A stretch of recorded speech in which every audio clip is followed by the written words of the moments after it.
good day. My name is Ezra May Manlongag.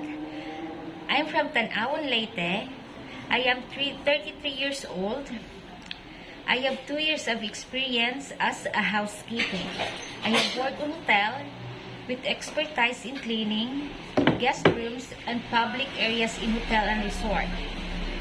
I'm a hardworking and detail-oriented housekeeper with a passion for cleaning and maintaining rooms and areas. I know how to work efficiently and effectively. I enjoy helping people or providing good service. You should hire me because of my skills and experience in housekeeping, as well as a galley utility. My positive attitude and reliability. I am a team player who's willing to help, work, and well others. I'm confident that I can provide good service and help achieve the goals of your company.